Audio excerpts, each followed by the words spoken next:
amigos? Bienvenidos a esta nueva emisión de Sin Filtros. Hoy presentamos una entrevista exclusiva que hemos tenido con el expresidente de Honduras, Juan Orlando Hernández, quien estuvo como aliado de los Estados Unidos por muchísimos años durante su gobierno. Luego fue acusado de delitos de narcotráfico, extraditado a los Estados Unidos, procesado, hallado culpable y sentenciado a 45 años de prisión. Su caso pasó a la Corte de Apelaciones y posteriormente el presidente de los Estados Unidos le otorgó un indulto que le ha liberado. Vamos a tocar todos los puntos necesarios y vamos a tratar de aprovechar todo el tiempo posible para que nos dé su versión de los hechos. Él está libre en algún lugar de los Estados Unidos y no sabemos si piensa volver a la política o no. Nosotros tuvimos la oportunidad de estar en el juicio de Juan Orlando Hernández y también en el de su hermano Tony Hernández. Vamos a tocar con él todos los detalles y también el caso de Venezuela, porque dicho sea de paso, el caso jurídico de Juan Orlando Hernández puede ser referenciado de alguna manera por los abogados de Nicolás Maduro y tal vez los de Cilia Flores, pero también sobre lo que hay detrás y lo que él considera fue una vendetta política de parte de sus enemigos y de personas que están aquí en Estados Unidos. Son dos versiones encontradas, un doble filo. ¿Por qué? Porque la fiscalía tiene una narrativa, tiene una versión y frente al jurado presentó el caso y fue aprobado, es decir, se dio un veredicto unánime y el juez dictó sentencia. Pero está la otra versión de esta realidad y es la versión que tiene la defensa, que tiene Juan Orlando Hernández y todo aquello que formó parte de un expediente que terminó en la Corte de Apelaciones y por supuesto en la Casa Blanca, puesto que este caso fue de acuerdo al mismo presidente estudiado para ser otorgado un indulto. Vamos a conversar con el expresidente Juan Orlando Hernández todos los detalles de ello. Antes de darle la bienvenida, quiero saludar a toda la gente que hasta ahora se une a nuestras diversas plataformas. Muchísimas gracias a todos nuestros amigos por estar acá. Bienvenidos todos y como siempre este es un programa interactivo, así que los invito para que activen sus mensajes en el superchat de YouTube, que es el más inteligente de toda la red.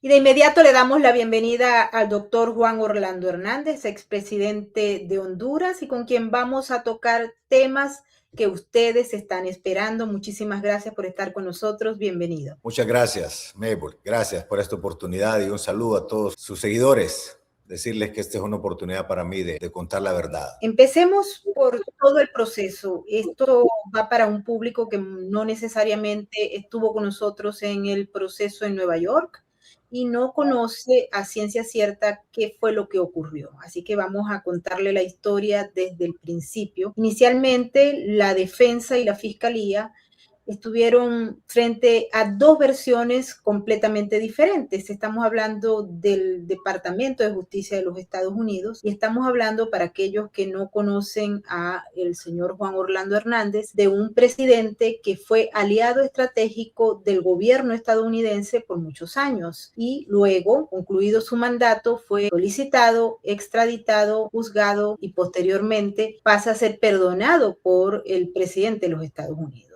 Un caso que sin duda alguna es histórico. ¿Cómo empieza este proceso de acuerdo a su versión? Es decir, ¿quiénes son los que empujan o si usted definitivamente tenía algo que ver con estos individuos que estuvieron allí presentes en la sala y que convencieron al jurado de que usted era culpable de delitos de narcoterrorismo? Bueno, yo quisiera agregarle a la antesala que usted hizo que la Corte de Apelaciones del Distrito Sur, amparado en un precedente de la Corte Suprema de Justicia de Estados Unidos de 1950, ordenó eliminar la condena y la sentencia, pero también ordenó al juez Castel, que fue el que dirigió el juicio, que usted lo vio, el nivel de, diría yo, fue casi un verdugo en el proceso. Y el juez Castel tomó una decisión de desestimar todos los cargos.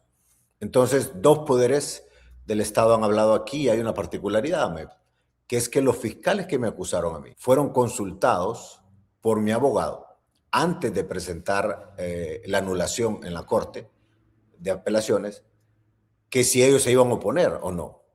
Ellos tomaron la decisión de no oponerse, porque sabían, a mi criterio, que tenían un caso sin sustento. Si algo se dio durante mi juicio es que no había ninguna evidencia, excepto el testimonio de narcotraficantes que fueron destruidos sus imperios gracias a las acciones que yo tomé entre el 2010 y el 2014, cuando fui presidente del Congreso. Ahí aprobamos la ley de incautación de bienes, es decir, quitarle los bienes al crimen organizado. Reformamos la Constitución para habilitar un tratado de extradición de hondureños por terrorismo, narcotráfico y crimen organizado.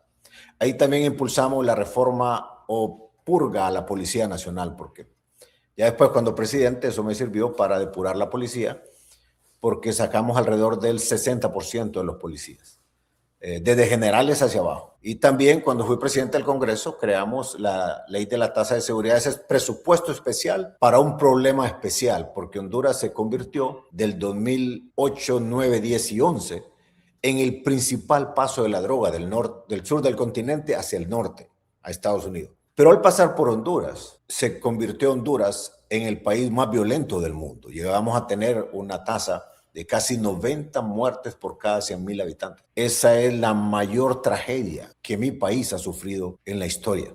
Y al enfrentar esto, obviamente toqué intereses de narcotraficantes que, como lo dijo el senador Tom Carper, que por cierto es demócrata, que llegó a Honduras y dio un informe en el Comité de Homeland Security, dice él: vengo de Honduras, allá es tanta la presión del gobierno que 2 tipos malos se vinieron a entregar a Estados Unidos porque no aguantaron la presión. Y uno de esos tipos, Maybor, es de Leonel Rivera Maradiaga, que usted vio en el juicio que estaba testificando en mi contra. ¿Por qué no llegó el hermano de él, que también se vino a entregar a Estados Unidos? ¿Por qué no lo presentaron? Porque el hermano de él en sus declaraciones dijo que nunca había tenido una reunión conmigo. Y si usted recuerda, en el juicio, el otro hermano de Leonel Rivera Maradiaga dijo que en una videollamada el otro hermano Javier me había conectado a mí con él. Y resulta que en esa época no existía ni tan siquiera el servicio de videollamada en esa zona del país. Llegó muchísimos años después. Pero lo interesante de estos tipos, y para que usted haga su investigación por su cuenta también, si quiere confirmar esto, son los que salen en un video que se filtró por parte del periodista Jeff Ernst, donde él filma a un grupo de políticos del Partido Radical de Izquierda Libre, que es el cuñado de la expresidenta Xiomara y hermano del expresidente Manuel Zelaya Rosales, reunido con todos los capos, pactando que le iban a dar $650,000 y la logística en vehículos para que ganaran la elección. ¿A quién se le iban a ganar en el 2013? A Juan Orlando Hernández. Y dice en ese video que esperan eliminar la extradición y todas las demás leyes que les afectan. Y ahí hablan claramente del pacto que tenían. Entonces yo me hago una pregunta. Usted que estuvo en el juicio, si esa evidencia estaba ahí desde el año 2013, en diciembre, 2 semanas después de que iban a las elecciones, estaban en manos de la DEA, porque se le entregaron estos 2 hermanos Rivera Maradiaga, más conocidos en el mundo criminal como los Cachiros. En Belice entregaron en USBs centenares de videos, audios y documentos. Pero ahí comienza su etapa de colaboración. Pero ese día les preguntaron de no los nombres de los políticos en Honduras, de los funcionarios públicos que trabajan con ustedes y que ustedes les han pagado en estas actividades de narcotráfico. Y mencionaron muchos nombres, pero nunca me mencionaron a mí. ¿Por qué le hago toda esta relación? Porque esta fue una conspiración entre narcotraficantes, entre la izquierda radical de Honduras, para desviar la atención de esos vínculos que ahora son públicos y también desviar la atención de la verdadera narcodictadura, que es el régimen de Venezuela que dirigía Nicolás Maduro. ¿Esto significa entonces que la fiscalía estaba realmente mal informada? Y esto también quisiera que lo aclarara, porque si la fiscalía estaba partiendo de una hipótesis que no era cierta, que no era real, que dicho sea de paso, Cuando se revisa todo lo que ocurrió allí en el juicio, se estaba acusando de una conspiración grande para enviar cocaína a los Estados Unidos. Usted niega de forma absoluta esa acusación y también el hecho de que se le señaló de haber recibido dinero proveniente de estas organizaciones criminales. Para la gente que no sabe, ciertamente uno de los personajes que ha sido ícono en la colaboración con el sistema de justicia en Nueva York es justamente este señor de los cachiros, David Rivera Maradiaga. Lo vimos en el caso de Fabio Lobo, lo hemos visto en prácticamente todos los casos de Honduras y allí estuvo también el de su hermano Juan Orlando Hernández. Yo quisiera que usted le explicara esto a la gente. ¿La fiscalía fue engañada de acuerdo a su criterio o no hizo el trabajo que tenía que hacer, a pesar de que allí había agentes, tanto de la DEA como funcionarios del gobierno, explicándole al jurado qué era lo que al menos ellos habían investigado? Mire, la fiscalía, por principio de ley, es decir, porque está establecido en la ley, no puede obviar o no puede argumentar que no sabía si en el material 3500, que para que el público entienda es toda la información que la defensa tiene derecho a recibir de la fiscalía, ahí deben de ir pruebas tanto incriminatorias como exculpatorias. La fiscalía sabía muy bien y los agentes de la DEA sabían muy bien que no tenían ningún video de Juan Orlando, ningún audio, ningún documento, ningún registro de llamadas, como usted escuchó que respondieron los narcotraficantes cuando mis abogados le preguntaron, ¿tiene alguna evidencia cómo corroborar lo que está diciendo? Entonces ellos dijeron, no tenemos nada, solo nuestra palabra. Sin embargo, no pueden obviar los fiscales que ellos sí tenían el audio de los líderes de izquierda radical. Entonces yo me hago la pregunta, ¿por qué si existía ese video que incriminaba a estos hondureños no fue prueba suficiente y a mí me acusan sin tener ninguna prueba material? Y aquí quiero llevarla al criterio de dos fiscales. Uno que recuerdo bien su nombre, el exfiscal Barr, de la época del gobierno primero del presidente Trump. Él dijo ante un caso muy sonado de México, dijo, cuando se trate de un alto funcionario que ha estado en la lucha contra el narcotráfico, nosotros, dicen, en esos juicios de conspiración tenemos que estar, no tiene que haber ninguna duda para acusarlos, porque si no es normal que cualquiera quiera vengarse. Te puede encontrar en internet como él dice que organizó un equipo para analizar ese caso. Sin embargo, ese criterio no me lo aplicaron a mí. Y lo otro es que la fiscalía tiene como agencia líder de investigación a la DEA, tanto en mi caso como en el caso del Chapo Guzmán. Yo le invito, Melbourne, a que usted haga una investigación rápida o profunda, como quiera, del libro del agente especial de la DEA, Andrew Hogan, que se llama La cacería del Chapo. Él hace un relato de cómo durante 9 meses, en el año 2013, hasta principios del 2014, le dan una persecución con una vigilancia electrónica, dice él, de acuerdo a cómo rueda el reloj, como quien dice, segundo a segundo, 24/7. Y dice él, esos son cuentos de que en esa época el Chapo andaba en Sudamérica o en Centroamérica. Nosotros lo teníamos vigilado y estaba en Culiacán, se movía en 5 diferentes viviendas con sus túneles y salía a una aldea cercana. Pero además dice que detectaron en el sistema de los BlackBerry que manejaban sus hijos, sus pilotos, sus secretarios, que eran los que estaban ahí con él siempre, detectaron una orden de asesinato a alguien en Honduras. Entonces, la pregunta es, si fuera cierto lo que dijo el otro testigo que usted vio, que se llama Alexander Ardón, que fue un exalcalde que yo retiré de mis planillas cuando inicié mi candidatura a la presidencia y que él juró vengarse por eso. Entonces, él dijo que el Chapo llegó a Honduras en octubre, entre septiembre y octubre del 2013, en la época que Andrew Hogan y toda una gran plataforma de agentes lo andaban buscando. El Chapo era el hombre más buscado del mundo en ese momento. Lo tenían bajo vigilancia, pero también en El Salvador, a escasos kilómetros de Copán, están los aviones que tienen esas plataformas de Estados Unidos para hacer la vigilancia aérea. Pero en Honduras está también, a escasos kilómetros de Copán, a donde supuestamente llegó el Chapo. Ahí hay una base aérea con unos radares muy potentes. Entonces, ¿quién va a creer que es cierto que llegó el Chapo, como dice Alexander Ardón en mi juicio y en el juicio de mi hermano, a dejar $1 millón para la campaña. Si además, que era el hombre más buscado, lo tenían intervenido, Andrew Hogan dice que no salió de ahí durante ese tiempo. Pero si usted recuerda, Alexander Ardón menciona que en las 2 reuniones que llegó a Copán, en un periodo intermedio de 3 semanas, llegó una vez al Espíritu Copán, de donde son los hermanos Valle, que nosotros extraditamos, y después llegó a la hacienda de él y menciona a varias personas. De esas personas que participaron en la reunión, alrededor de 5 son cooperantes o que se declararon culpables. Y la pregunta es, ¿por qué ninguno de ellos, inclusive su hermano, Hugo Ardón, se sentó en el juicio a corroborar la mentira de él? Ni su hermano se atrevió. Pero aquí viene lo otro más fuerte.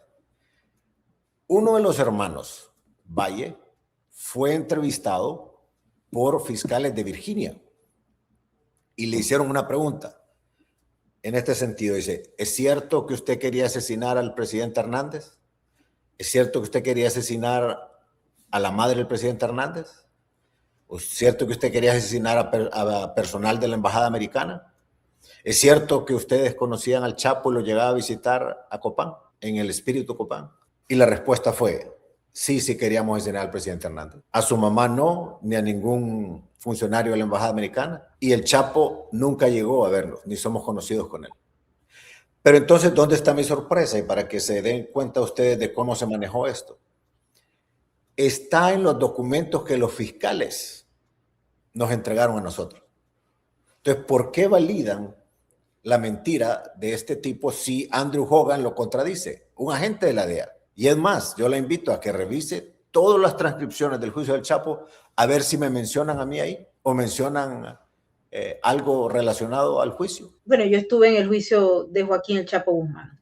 Así es que nosotros tuvimos oportunidad de revisar todas esas transcripciones y en efecto allí no aparece mencionado. Pero lo importante aquí destacar es que múltiples testigos cooperantes afirmaron haber financiado campañas políticas en Honduras, incluyendo la suya. Le pregunto cómo se explica entonces la coincidencia sustancial de esos testimonios y adicionalmente a ello, si mienten a su juicio, ¿quiénes son esos testigos que mintieron y específicamente en qué? Además de el señor de los cachiros, David Rivera Maradiaga. Todos los testigos tienen algo en común y es que su negocio no solamente terminó en Honduras, sino que sus imperios del mal quedaron desmantelados. Y cuando digo desmantelados, estoy repitiendo una palabra que usa gente de la embajada americana cuando habla en sus cables secretos hacia Washington. Usted recuerda un mexicano que creo que declaró bajo el nombre de Luis Pérez. Él dice que operaba desde Puerto Cortés, que es un puerto en el Atlántico hondureño. Como yo nombré desde que era presidente electo al jefe de las fuerzas militares y al jefe de la Policía Nacional, desde el 18 de diciembre, yo tomé posesión hasta el 27 de enero. Esa deferencia me la dio el anterior presidente. Les dije, ustedes saben cuál es la prioridad y es blindar a Honduras de que no entre droga ni por el aire, ni por el mar, ni por tierra en las 3 fronteras que tenemos. El día 26 y 27, que es el 27 de enero que yo tomo posesión, y 28, hicimos una incautación de droga muy fuerte que venía en contenedores de Colombia. Y ahí era donde operaba Luis Pérez, ese testigo. Usted recuerda que él dijo, el año 2014, dice, fue el mejor año para nosotros. Pero también dijo más tarde, ese año me vine de Honduras, dice. Y cuando se le preguntó por qué, él dice, porque extraditaron al Negro Lobo, que era el socio de él. Fue el primer extraditado en mi gobierno, en la historia. Luego extraditamos a los Valle, que eran socios de él. Y habíamos intervenido Puerto Cortés. ¿Y quién da esta noticia de esa incautación de droga en Puerto Cortés? CBP de Estados Unidos. Custom Border Patrol, creo que algo así es. Pero ellos están presentes en ese puerto nuestro. Y con ellos hicimos la operación. Entonces, él dice que se vino de Honduras, contesta una pregunta, que por qué se vino de Honduras, él dice, porque tenía temor que las autoridades hondureñas junto a la DEA me capturaran.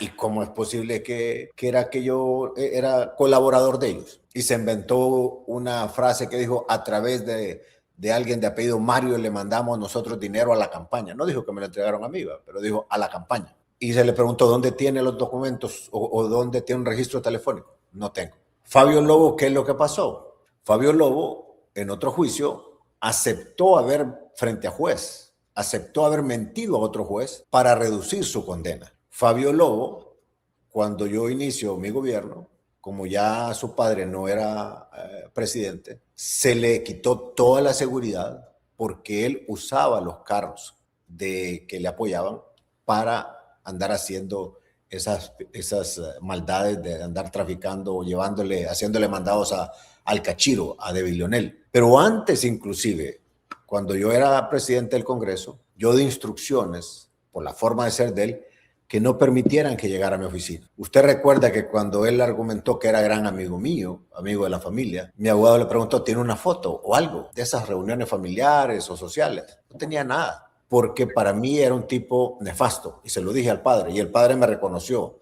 Esta es la oveja negra de mi familia. Bueno, Rivera Maradiaga se contradice de un juicio a otro. Alexander Ardón, el mismo agente Hogan, contradice todo su testimonio. Los Valle también, y cambian las versiones. Mire un detalle.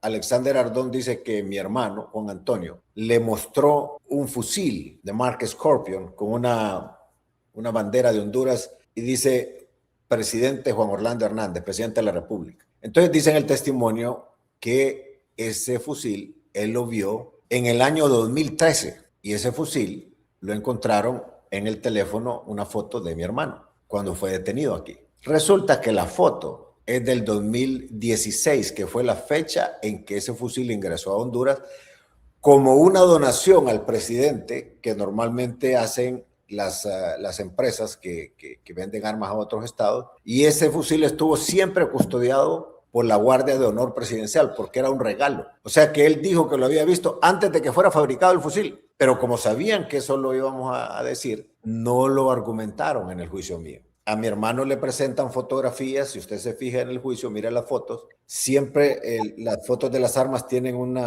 algo rojo en la punta por donde salen las balas. Eso significa que son armas o réplicas o de juguete o que son para tirar bolitas de plástico de presión, pero que son similares a las verdaderas. Y esos fueron los testimonios, esas fueron las pruebas que presentaron. Entonces lo que ocurre es que los fiscales desarrollan un guión, no permitieron que nosotros presentáramos determinadas pruebas, como por ejemplo usted recuerda aquel testigo Luis Reynoso, que es era detective del Ministerio Público de Honduras, y hablaba sobre las famosas narcolibretas. En mi juicio, el juez, a petición de los fiscales, solo permitió 3 libretas. Y en esas libretas habían frases que decían la JOH. JOH son mis iniciales también. Pero entonces resulta que había otro documento que estaba en el material que entregaron los fiscales, que venía de Honduras ese documento, de la Dirección de Lucha contra el Narcotráfico.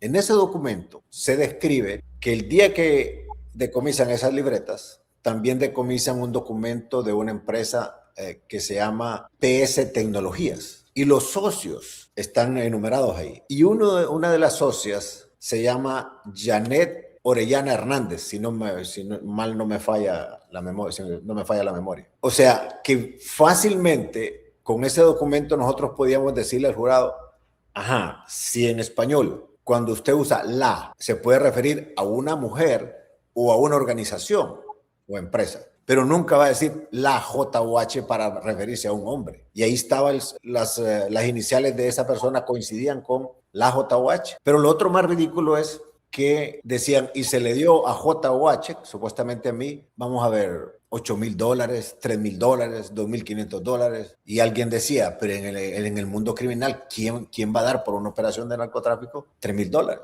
Lo que pasa es que los fiscales se opusieron a que las demás libretas ingresaran, porque eso le daba contexto que eran cuentas o apuntes de una operación de agricultura.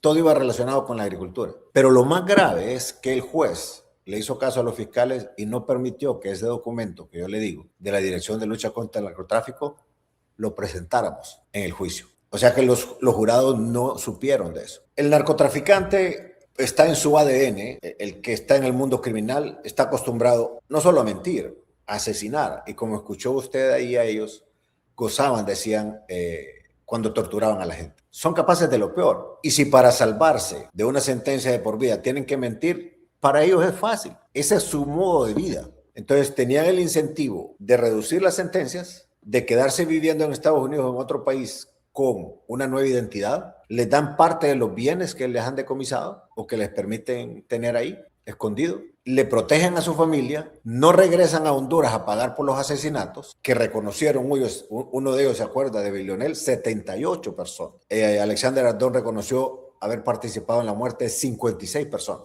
Entonces, claro que para ellos era un buen negocio venirse a entregar, porque así evitaban pagar esas muertes en Honduras, y como en efecto ocurrió en el caso de Alexander Ardón. No estuvo en la cárcel ni tan siquiera 6 años. Lo único es que tuvo la mala suerte que lo agarró un grupo de ICE, lo deportó a Honduras, y en Honduras tenía un juicio por lavado de activos, que le quitamos las propiedades durante mi gobierno, y él venía a decir que era que lo protegíamos. Entonces, lo que pasa es que para los fiscales, acusar y condenar a un presidente significa un trofeo en su carrera profesional. Y al no tener cuidado de revisar toda la información que se contradice una con la otra, no es un simple descuido o error, es que la ley manda que no hay justificación para que un fiscal o la DEA no hayan sabido que Andrew Hogan le dio seguimiento al Chapo y que él confirmó que nunca salió de Culiacán en esos 9 meses y que contradecía al testigo Alexander Ardón. Entonces, para los narcotraficantes también era vengarse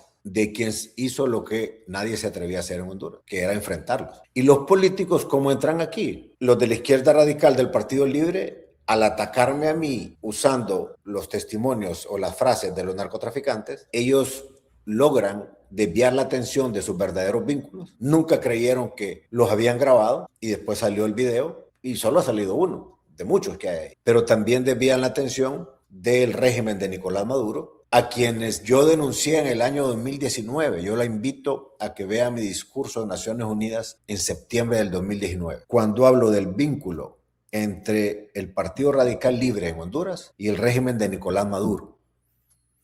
Pero yo expulsé ese mismo año al embajador del régimen venezolano, básicamente por 2 razones.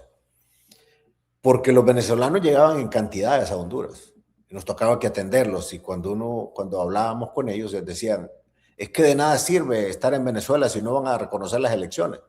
Tenemos que buscar dónde vivir en otro país. Pero además yo le pedí al embajador venezolano en esa época, en 5 ocasiones, embajador, hable con sus jefes, porque mucha droga está saliendo de costas venezolanas y también por aire.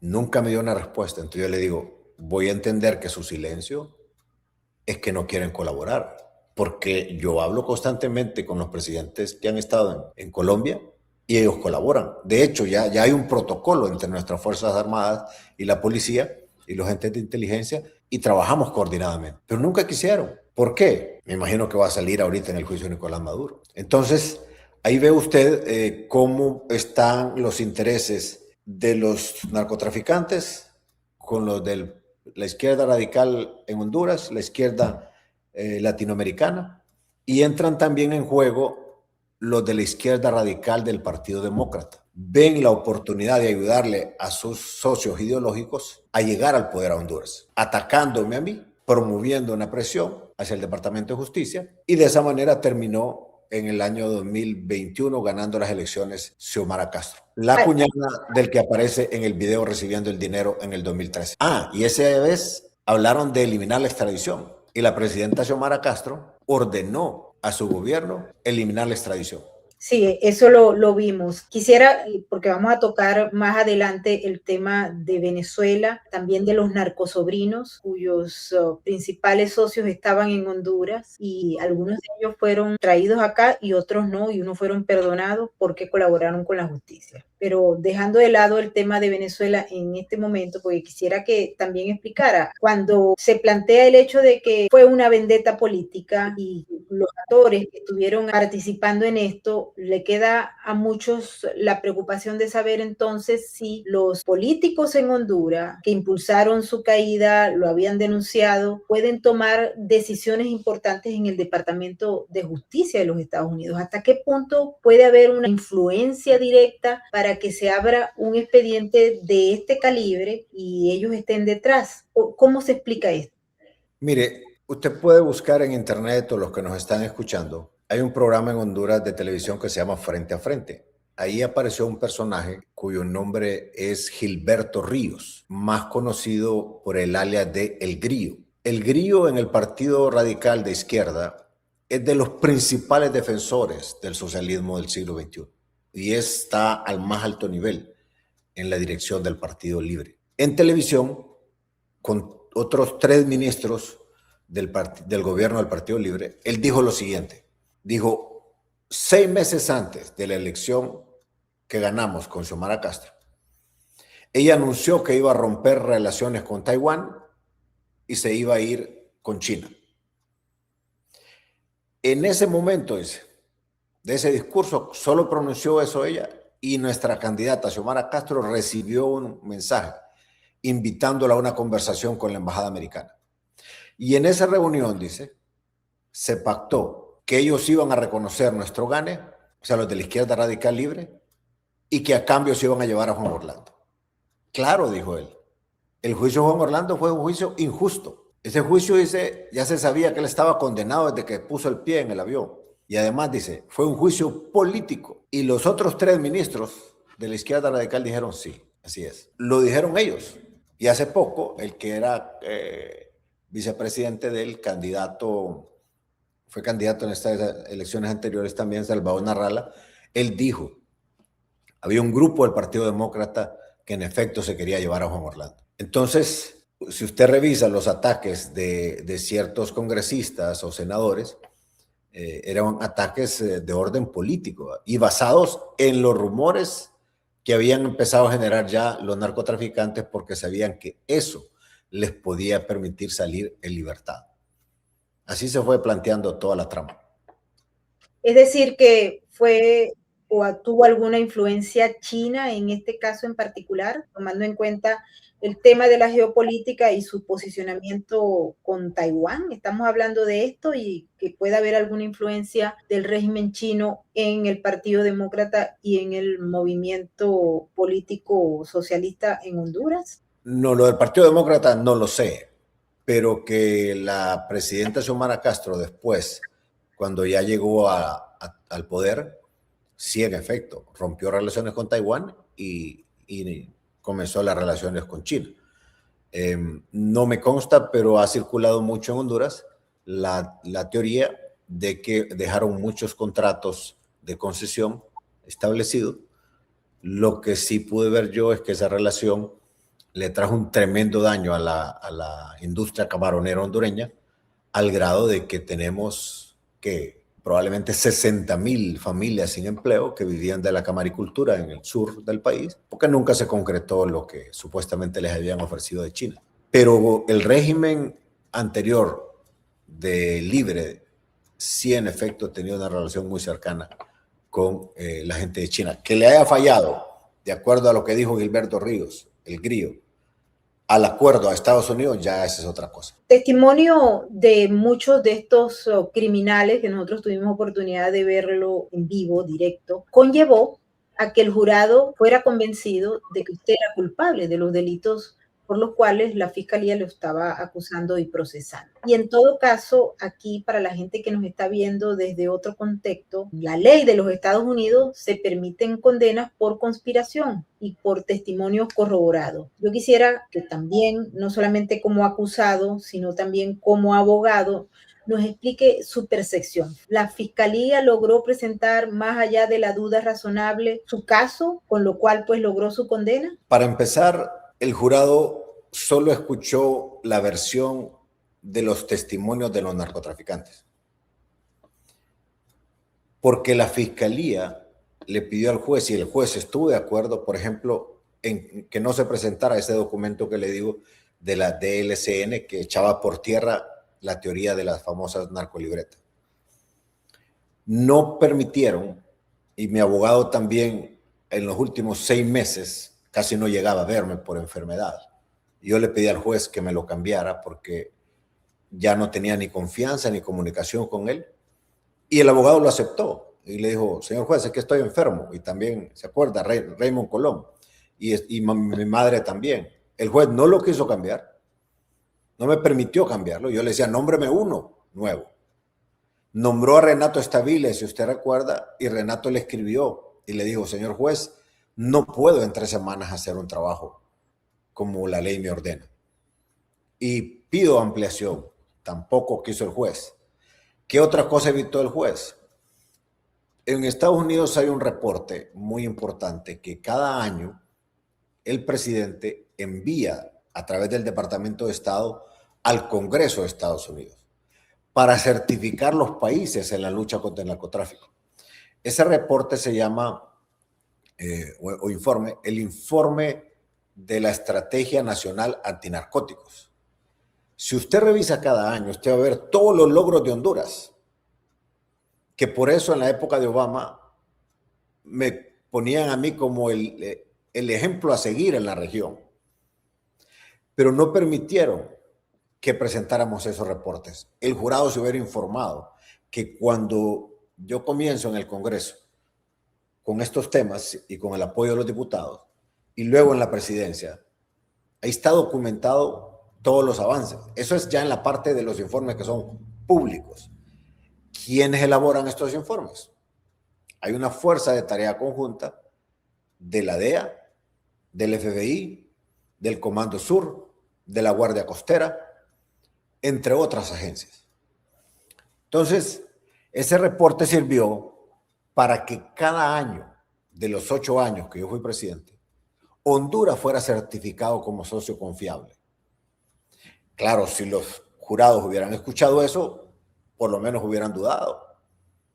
Pero aquí es la otra parte que el abogado Colón me falló y los fiscales también obstaculizaron la presentación de un experto del Departamento de Estado que explique en qué consisten los cables clasificados y para que el público lo comprenda. Le llaman cables clasificados a la comunicación secreta entre una embajada y el Departamento de Estado. O un reporte que hace, por ejemplo, el jefe del Comando Sur, el general Kelly, lo hace a su mismo staff o para que quede registrado ahí en el Comando Sur. ¿Por qué le menciono esto?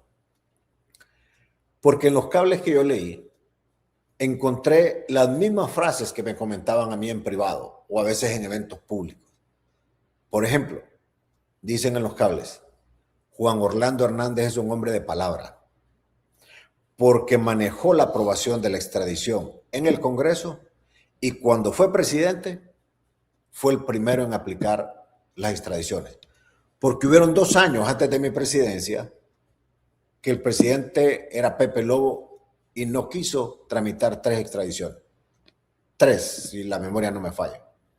Esa es la información que recibí. Entonces, también decían en esos cables, nunca como ahora, con la administración del presidente Hernández, hemos tenido una relación tan efectiva, tan coordinada en la lucha contra el narcotráfico en toda la historia de las relaciones de Estados Unidos y Honduras.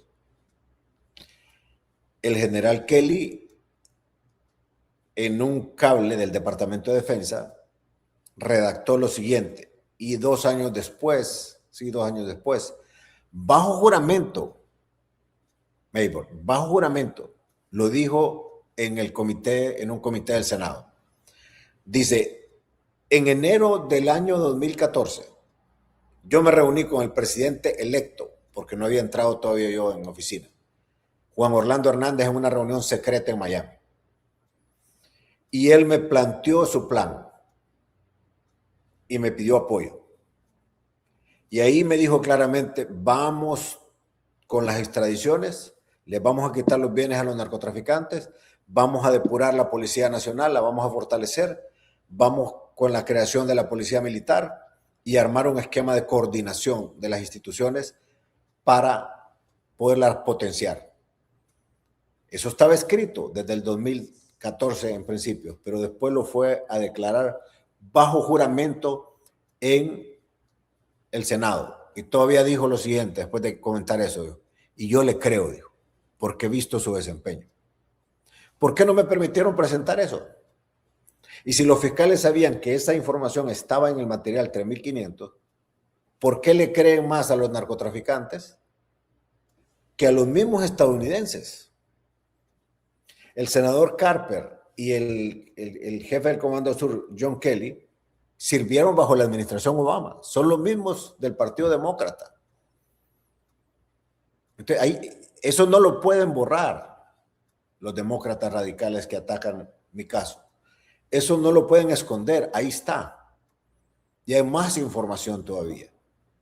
¿Sabe usted que no, en el juicio de mi hermano Juan Antonio, sí presentaron a un experto conocedor de Honduras? Porque un jurado, el principio es que el jurado tienen que ser ciudadanos que conozcan, que sean de la zona donde se lleva a cabo el hecho delictivo. Pero en este caso, al no ser de Honduras, el jurado era gente de Nueva York, tenía la fiscalía que asegurarse de darle contexto, información de cómo operaban las cosas en Honduras. Pero como el experto que presentaron en el juicio de mi hermano Juan Antonio, ante una pregunta de mi abogado, del abogado de él, le preguntan, ¿y es cierto que durante la administración del presidente Juan Orlando Hernández ha caído drásticamente el paso de droga por Honduras, así como ha caído la violencia? Y él dice, sí, es cierto. Entonces la pregunta es, ¿por qué no lo presentaron en mi juicio? Bueno, recuerdo que había una persona que estaba explicando, una funcionaria, que explicaba cómo era que se movía la droga, había estado un tiempo viviendo en Honduras, o si se quiere, una polémica con su abogado y con esta funcionaria, porque su abogado señalaba que los números que ella estaba mostrándole al jurado no se ajustaban a la realidad. Recuerdo perfectamente ese testigo de la fiscalía. Bueno, en el caso de esta funcionaria de la DEA, ella reconoció que estuvo semanas en Honduras, ni tan siquiera meses, semanas. Si la memoria no me falla, creo que estuve 3 semanas, en el 2013. Pero luego, cuando le preguntaron, ¿y usted cree que bajó la droga o subió en la época del presidente Hernández? Y ella dice, dice que subió. Pero ella es de la misma agencia que manda el reporte al Departamento de Estado, junto con la Guardia Costera, junto con la CIA, junto con el Comando Sur, que tienen el sistema satelital en Key West, donde se miran las trazas aéreas y se vigilan los botes y se confirman en tierra, en Colombia o en Venezuela o en Perú o en cualquier lugar de América del Sur, con inteligencia de campo, y la cruzan, y esas eran las trazas que nos daban a nosotros. Y yo estuve en ese centro, soy el único presidente que ha sido invitado a ese centro. ¿Y cómo es posible, entonces, que esa información la mande un presidente al Congreso y ella sea de la agencia de la DEA, que es parte de esa información? Porque ella no es que dio números, sino que ella dice, sí, parece que subió un poco. Entonces mi abogado le pregunta, ¿cómo es eso? Y esos son los reportes que, si usted recuerda, el juez no quiso que se admitieran. Pero le doy otro dato. Hay una estructura del gobierno de Estados Unidos que se llama The Interdiction Committee, el comité de interdicción. Yo no me acordaba de eso. Afortunadamente mis hijas han estudiado, investigado mucho en mi caso. Llegaron al Consejo de Defensa y Seguridad de Honduras a entregarme un reconocimiento. ¿Y sabe qué dice la placa? En reconocimiento por la cooperación y la labor que ha hecho en la lucha por la interdicción de drogas. No iban a ir a Honduras a ese alto nivel donde está DEA, Guardia Costera, Comando Sur, representantes de la Casa Blanca, a entregarme ese reconocimiento. Si yo fuera la figura que quisieron montar los narcotraficantes y que los fiscales alegaron. Y eso lo sabe la DEA, porque era parte de ese comité de interdicción. Eso lo sabe el Departamento de Justicia, porque es parte del departamento, de ese comité de interdicción. A ver, yo quisiera que aclaráramos porque no se entiende por qué la DEA podría estar interesada en acusarlo a usted por delitos de narcotráfico si a la vez era el modelo de la lucha contra el narcotráfico. No se entiende eso. ¿Qué motivaciones podría tener la DEA al respecto? Y vale la pena recordar que en el juicio de Tony Hernández, su hermano, allí se escuchó por primera vez hacer señalamientos que podrían conllevar a que usted iba a ser acusado por los mismos delitos de su hermano, porque agentes de la DEA estuvieron allí participando inclusive como testigos y los escuchamos perfectamente qué era lo que ellos estaban planteando y justamente se decía que había un apañamiento, una protección por parte del Estado a los negocios del narcotráfico y al narcotráfico como tal, incluyendo las declaraciones de uno de los agentes de la DEA que participó activamente en los casos, como fue, por ejemplo, Sandalio González, que incluso entrevistó a su hermano. Así que yo quisiera que usted aclarara esto porque luce contradictorio. ¿Qué motivaciones realmente tendría la DEA para hacer esto? Bueno, mire, de Sandalio González no testificó en mi caso. Y cuando testificó en el caso de mi hermano, la información que yo tengo es que cuando le preguntaron si él reconocía esas letras TH, que es el símbolo de esa marca de ropa, Tommy Hilfiger, no sé cómo se pronuncia eso. Entonces, si se lo asociaban con Tony Hernández, él dice, bueno, yo nunca lo había visto y no sé si es droga esa. Y le preguntaron que si conocía a Juan Antonio Hernández como un capo, y él dijo, bueno, no lo hemos tenido nosotros en el radar, excepto lo que están diciendo estas personas. Ahí está en el juicio, mi hermano. Bueno, pero él participó en la construcción de ese caso por parte de la DEA, el señor González. Bueno, entonces, ¿por qué no se sentó a decir algo de mí? Porque ellos sabían que lo que tenían nada más era el testimonio de personas interesadas y se aprovecharon de la figura de la conspiración, donde no es necesario corroborar con evidencia material para condenar a alguien. Solo se va con lo que puedan decir cualquier persona. Y si todos tienen incentivos para mentir, usted me pregunta, ¿cuál es la motivación?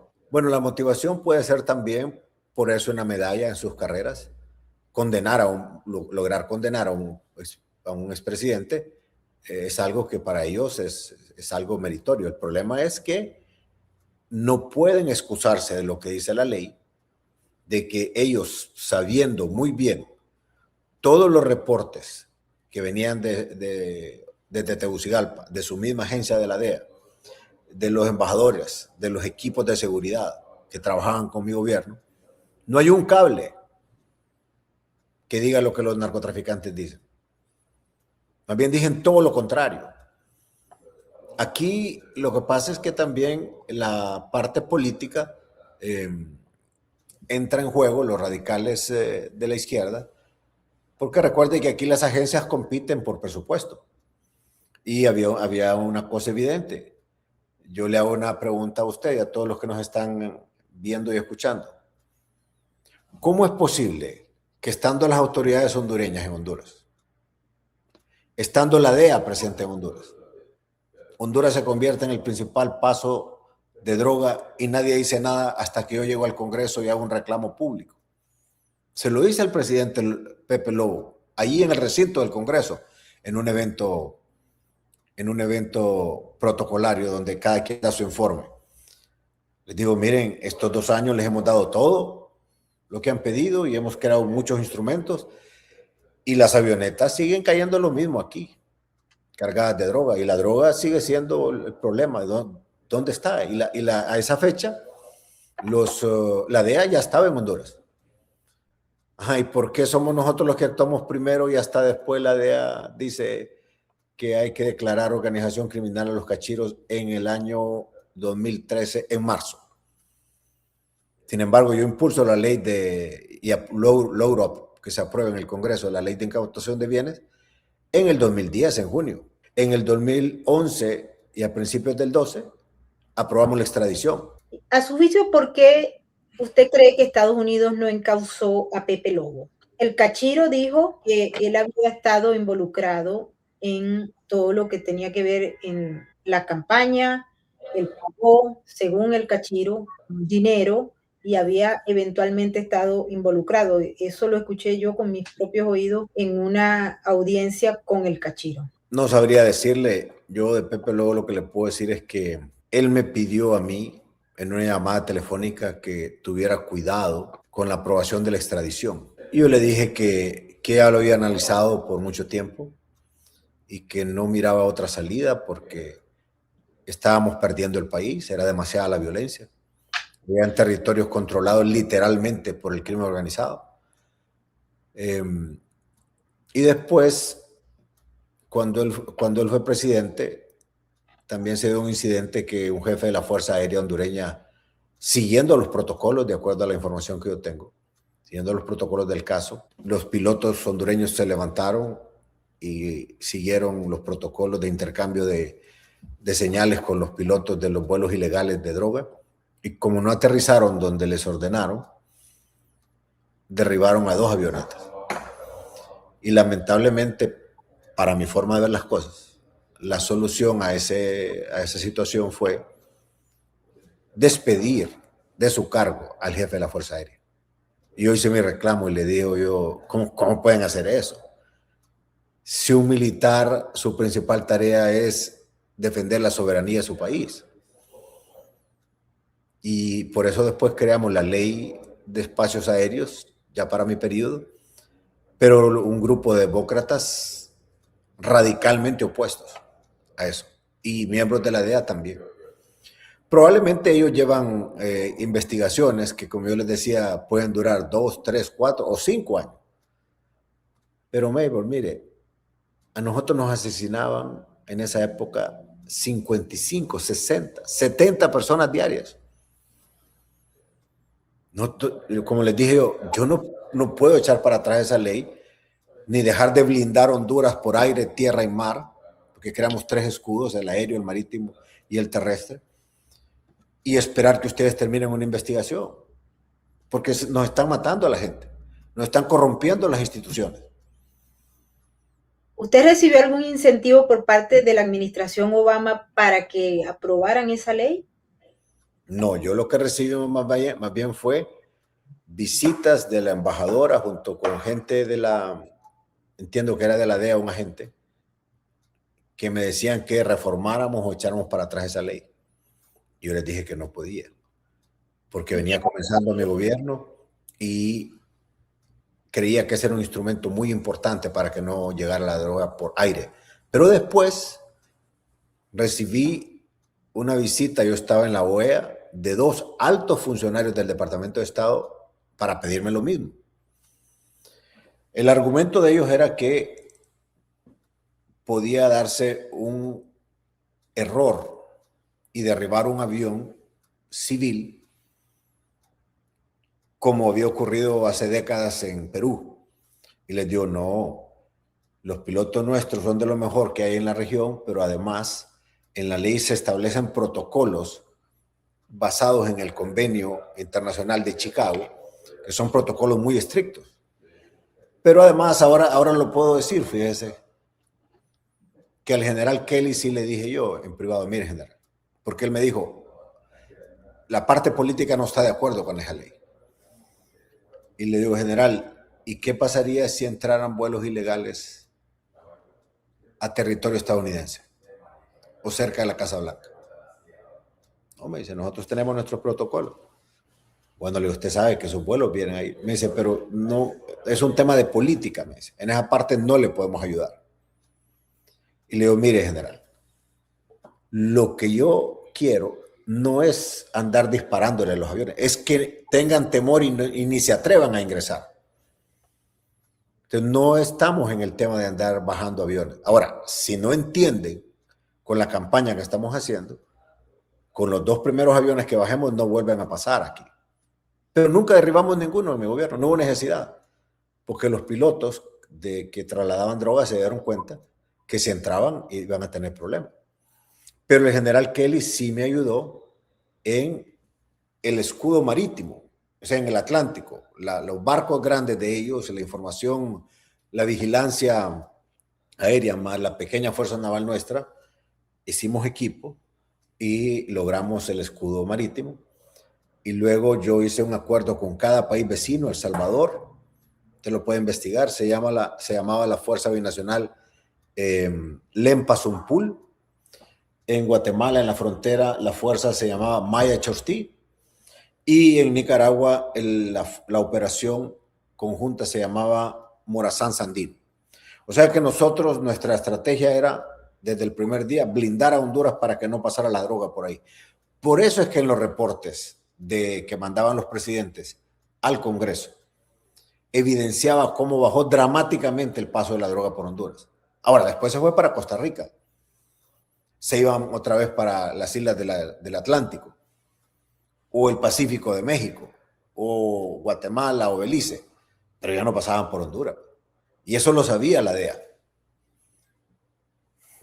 Yo quisiera tocar el tema de su hermano, de Tony Hernández. ¿Usted tuvo alguna sospecha de que su hermano andaba vinculado con actividades del narcotráfico?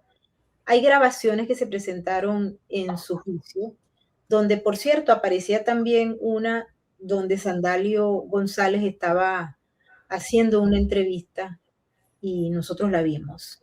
¿Qué fue lo que pasó allí? ¿Cuál es su criterio? Y si usted simple y llanamente o no se dio cuenta o simple y llanamente amparó esto. Mire, cuando yo reviso todo el material del caso de mi hermano, porque en ese caso se basaron en el mío, yo no encuentro absolutamente nada que compruebe que él andaba en temas de narcotráfico.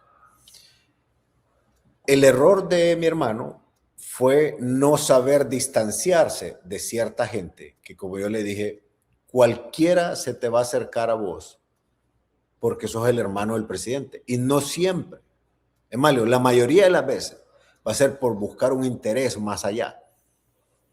Entonces, él tenía compañeros desde el kinder que agarraron el camino equivocado y que de vez en cuando llegaban a nuestro pueblo, a Gracia del Empira, y él tenía su venta de carnes. Él personalmente vendía carne.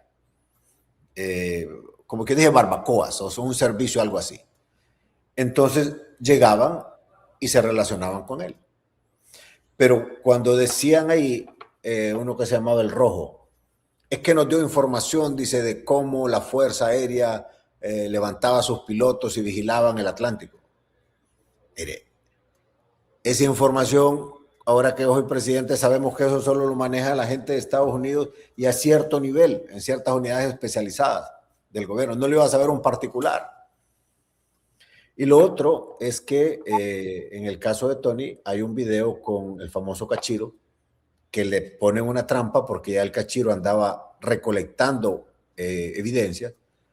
Pero si ustedes se fijan en ese video, véanlo con detenimiento, nunca hablaron de droga. Y si fuera cierto lo que dijeron los fiscales y los capos de que mi hermano andaba en eso, ¿por qué no lo grabó hablando de droga? En esa conversación ni tan siquiera se habla de dinero. El Cachiro lo que hace es pedirle que como abogado, que es él, haga gestiones para que le hagan un pago a sus empresas que el gobierno de Pepe Lobo le debía. Y mi hermano no le dice ni sí ni no, solo le dice, vamos a averiguar qué es lo que se puede hacer. ¿Y por qué él se juntaba con esa gente a sabiendas de que era un narcotraficante? Bueno, esa es una pregunta muy válida. Entonces, cuando le preguntaron a él, dice, miren, yo no conocía al tipo y me lo lleva un excompañero de la facultad en quien yo confío. Ahora, yo le voy a decir una cosa.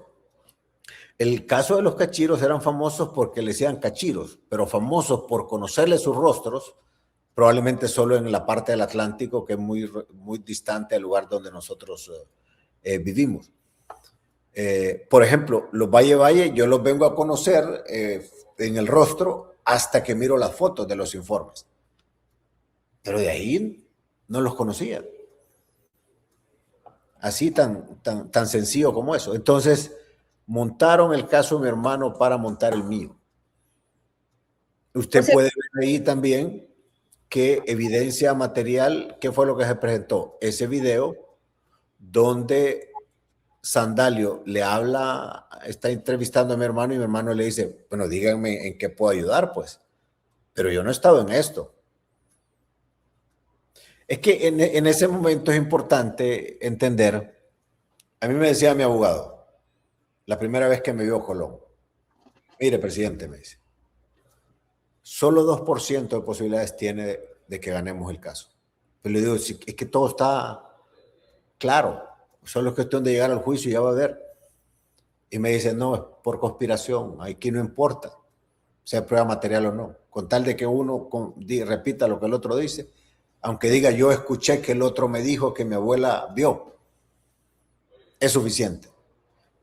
Entonces me dice, es mejor pensar en una negociación. Usted puede salir aquí en 6 meses, en un año. Y le digo yo, mire, Colón, que sea la última vez que usted me dice eso. Me dice, es que no entiende usted que tiene 98% de posibilidades de que la única forma de regresar a Honduras es ya muerto. Y le digo, usted no entiende que hay cosas más grandes que eso. Si para mí lo más sencillo hubiera sido negociar con ellos, o si hubiera sido el tipo que ellos mencionan, hubiera aunque sea presentado una fianza para poderme defender en libertad y el juez iba a decidir si la aprobaba o no. Por lo general las aprueba, no las aprueban porque cuando no son ciudadanos americanos y tienen esa acusación, por lo general los jueces no aprueban hay casos de hondureños que yo he visto que sí se los aprobaron. Pero tal vez no era de la importancia, al menos mediática, que tenía el caso suyo. Bueno, probablemente sí. Pero lo que le quiero decir es que ni tan siquiera lo intenté porque yo no soy persona, nunca he sido una persona adinerada. Yo vengo del sector rural de Honduras. El 80% de los bienes que yo tengo son herencia de mi padre. Nunca me interesaron los lujos, las cosas así. Nunca fuimos así nosotros. Y como decía un famoso luchador en contra del narcotráfico en Honduras, Alfredo Landaverde, que trabajó conmigo como asesor en el Congreso, nada más que él era de la democracia cristiana, él decía, en Honduras todos nos conocemos, porque somos un país pequeño. Todos sabemos quién está relacionado con el mundo criminal. Por eso es que en Honduras la gente decía, ya queremos ver en ese juicio a ver si sale el video, la foto o el audio o la llamada o esto, pero no miramos nada de Juan Orlando. La gente confirmó lo que ya sabía de mí. Entonces yo me atreví a hacer cosas que nadie más quería hacer, que era enfrentarlos, y lo hice por el baño de sangre que eso significaba para Honduras. Entonces lo que hizo el presidente Trump fue confirmar lo que yo le dije, y le dije, yo le pido que haga uso de la autoridad que la Constitución le da para revertir esta injusticia. Y para que usted compruebe que lo que yo le digo es cierto, que me han condenado siendo inocente, le pido que revise estos eventos, estos archivos, estos cables, hable con estas personas, ponga a su equipo a investigar. Y por eso es que él dice, revisamos detalladamente, dice, con mi equipo. Y concluimos que fue una cacería de brujas y que lo condenaron injustamente. Y la defensa, porque la defensa alegó, estuvimos allí también, limitaciones, por ejemplo, en la admisión de pruebas y alguna evidencia fue excluida.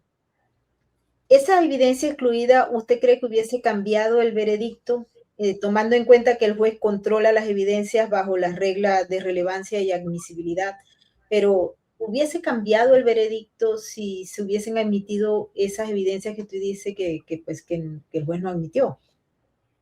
Bueno, mire, si los jurados hubieran visto todos los informes o los reportes anuales de la estrategia internacional contra los narcóticos, ahí iban a ver claramente cómo Honduras cambió a raíz de las decisiones que yo tomé. Desde el Congreso hasta las 2 veces que fui presidente. No lo dejaron ingresar.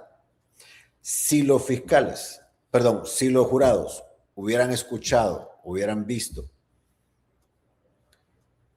a los testigos que queríamos llevar para explicar cómo recibimos el país y las medidas que yo tomé y en qué contexto las tomé, le garantizo que hubieran cambiado de opinión.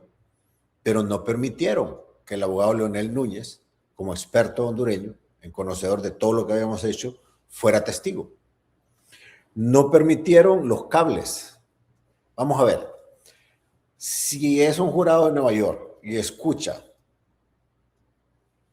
que el general Kelly, que el senador Tom Carper está documentado en un cable diciendo que es un éxito, que es un milagro lo que ocurre en Honduras, que Juan Orlando tomó decisiones sin precedentes y los resultados son históricos, y relata toda la lucha que yo hice, porque ahí estaba detalle a detalle.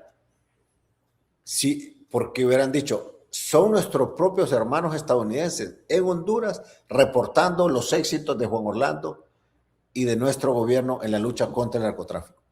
Si ellos lo hubieran permitido, le garantizo que no hay forma que me hubieran condenado. Ahora, si se entiende que usted fue aliado estratégico de Estados Unidos en la lucha contra el narcotráfico, ¿cómo se explica que ese mismo sistema luego lo procesara? Tomando en cuenta, y quisiera que nos aclarara, ¿fue un tema de evidencia o un cambio de intereses de los Estados Unidos? Es un tema, esa fue una operación política, porque querían los de la izquierda radical demócrata habilitarle el paso a llegar al poder a la izquierda radical hondureña, que a su vez son los principales socios que el régimen de Nicolás Maduro ha tenido en Centroamérica. Eso está clarito como el agua. Y a ver, ¿cómo se explica entonces ahora? Yo quisiera que fuéramos al tema de Venezuela porque es sumamente importante. Venezuela y particularmente Nicolás Maduro y Cilia Flores tenían una vinculación con Honduras, con las organizaciones criminales de Honduras. Los eventos que fueron presentados por los fiscales en el juicio de los famosos narcosobrinos, sobrinos de Cilia Flores, la parte de la conspiración que se presentó, pues se desarrolló en Honduras. Ellos fueron arrestados en Haití, pero la conspiración se desarrolla en Honduras. Y ahí, dentro de esa conspiración, aparecieron una serie de personajes, unos de ellos que participaron como testigos cooperantes, fueron eliminados, fueron asesinados en Honduras. Otros participaron allí, unos eran vinculados a la DEA, otros no. Mencionaron algunos individuos, muchos de ellos con mucha cercanía militar, denunciaron también en el fondo, y eso la denuncia la hicieron los fiscales, cómo se desarrollaba todas estas operaciones del narcotráfico en Honduras. Y en esa época usted era el presidente. Se enteraron de esto. Había, por ejemplo, un familiar directo de Cilia Flores que hoy en día está en la cárcel en Brooklyn, que ordenaba, llamaba por teléfono y hablaba con los narcotraficantes hondureños para hacer gestiones y coordinar esto, que fue una operación y fue una acusación de conspiración, por lo cual fueron hallados culpables estos dos individuos y luego fueron perdonados por Joe Biden en el marco de una negociación y de un intercambio de presos. Pero particularmente este caso de los narcosobrinos, ¿usted lo supo durante su presidencia? ¿Tenía alguna idea de que los familiares del jefe de gobierno de Venezuela estaban operando en Honduras con narcotraficantes hondureños? No, no conocía en detalle ese caso. Lo que sí le puedo decir yo, porque lo viví yo personalmente. Yo llamé 5 veces a mi oficina al embajador venezolano y le dije, ustedes tienen que hacer algo porque mucha gente está huyendo de Venezuela.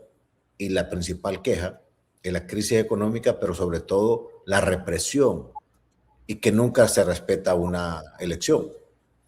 Llamen observadores de todo el mundo para que vayan, porque ellos siempre decían que ganaban las elecciones. Hablando de elecciones, el único gobierno que en las últimas elecciones de Nicolás Maduro salió de manera furibunda a decir que no había forma de que los resultados fueran equivocados, es decir, respaldando a Nicolás Maduro, fue el régimen de Xiomara Castro y Mel Zelaya.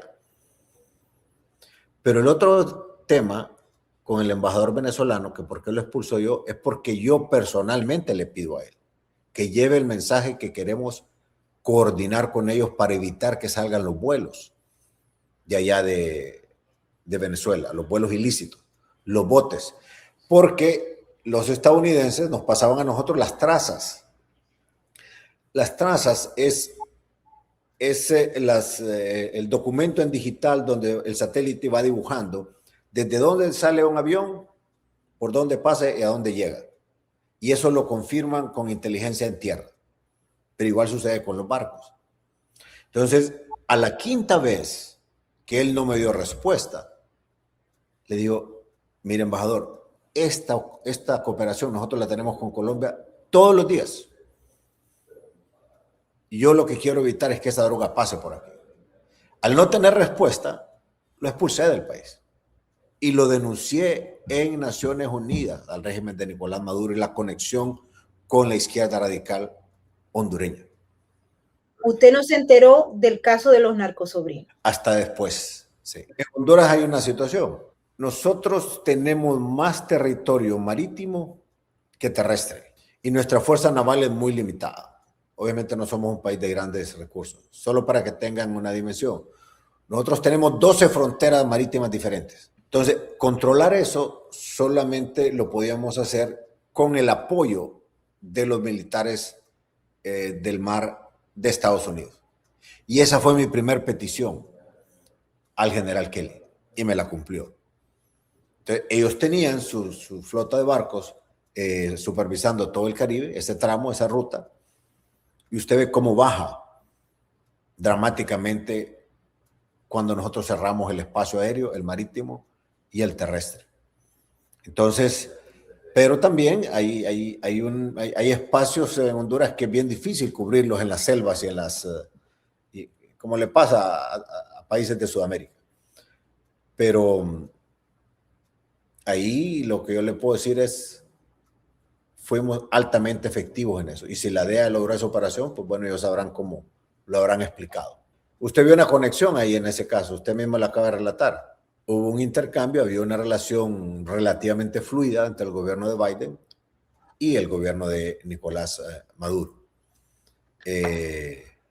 A mí me declararon enemigo ellos, los de la izquierda radical. Le pregunto, ¿usted nunca habló con Nicolás Maduro sobre ese tema de los narcosobrinos y de la operación que se dio? Se habló que había un alto funcionario militar involucrado. Él lo negó, pero allí en esa conspiración se planteó y de hecho 2 criminales que eran mexicanos de ciudadanía y presos en los Estados Unidos, planteaban que ellos habían ido a hablar con altos funcionarios militares.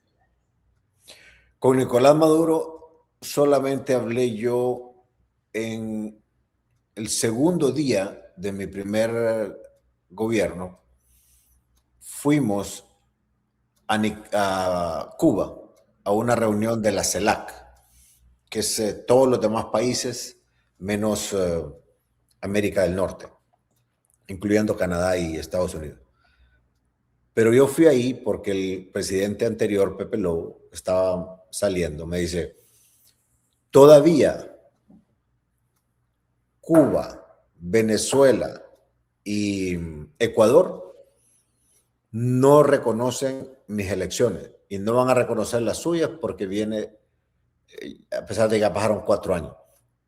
Hablemos con ellos porque esto ya debe de parar. Ya Mel Zelaya, ya dice él, yo ya cumplí con que Mel Zelaya regresara al país y armara su propio partido. Esa fue la última vez que yo hablé con Nicolás Maduro. Y hoy solo hablamos de reconocer el gobierno. Después me trataba de, no puedo expresar las palabras con las que me trataba de manera pública, porque sabía que yo denunciaba las atrocidades que ellos cometían. Lo hacía en los medios y yo era parte del grupo, Honduras era parte del grupo que se llamaba Grupo de Lima, que pusimos presión para que se respetaran los derechos de los venezolanos y presión para que se respetaran las elecciones en Venezuela. Es más, nosotros mandamos, cuando Juan Guaidó trató de ingresar al país, mandamos también ayuda a la gente que estaba en una situación bien difícil en Venezuela. Lo hicimos de manera... Fue una operación del gobierno de Honduras. ¿Usted alguna vez tuvo algún contacto con el sistema electoral venezolano importado y exportado? porque fue un instrumento utilizado en muchos países. El sistema electrónico de voto y el sistema de software generado por el régimen que hoy en día, por cierto, está aquí en discusión, ya que el presidente de los Estados Unidos señala que las elecciones 2020 fueron fraudulentas y de alguna manera el sistema electoral venezolano estaría involucrado en ese proceso. Las elecciones de Venezuela, dice usted, o las de aquí. Las de allá de Honduras con el sistema electoral venezolano, la empresa de voto electrónico. De las últimas elecciones, sí le puedo decir yo, el informe que tengo es que había toda una operación de personas muy conocedoras de tecnología, es decir, hackers, instalados en un hotel en Honduras y otros en diferentes instituciones del mismo estado, tratando de darle vuelta al resultado hondureño. Pero además ahora ha salido a la luz pública de parte del nuevo gobierno que tenían contratados muchos agentes cubanos, venezolanos, operando en Honduras, con dinero hondureño.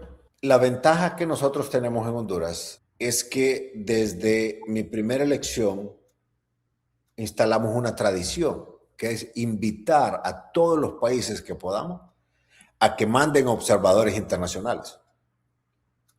Pero también se creó un sistema de observación al interior del país. Por eso es que en la campaña de mi reelección, el 2017, a pesar de que cuestionaron que había fraude y esto y todo lo que siempre están acostumbrados a decir cuando no ganan las elecciones, les digo yo a los observadores de la OEA y del Centro Carter, les digo, como el margen se está estrechando, había llegado como más de 50,000 votos, no recuerdo. Entonces les digo, hagamos una cosa.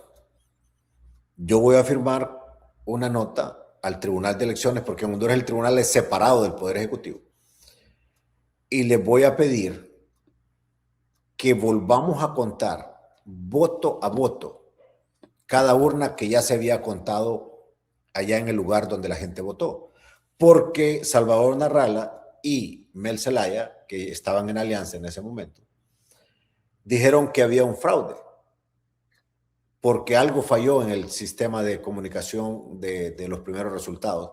Se atrasó por algún tiempo. Pero en Honduras la votación es votación en papel, se marca el voto. Entonces les digo, pero quiero que se haga ese conteo de 2/3 de todas las urnas del país, que era lo que ellos argumentaban.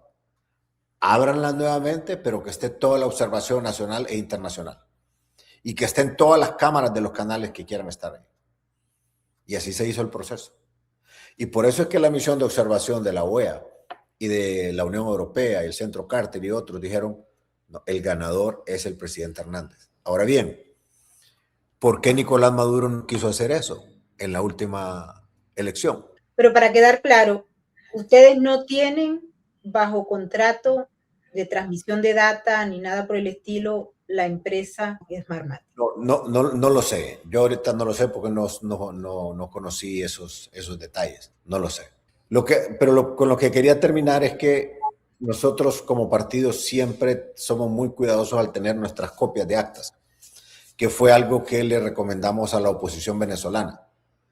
Y María Corina Machado subió a la nube todas las copias de las actas. Y Nicolás Maduro ni tan siquiera quiso presentarlas de él. Igual que en Honduras, Mel Zelaya y Salvador Narrala.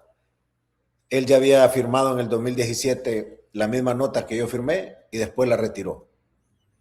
Nosotros siempre tenemos un partido muy organizado.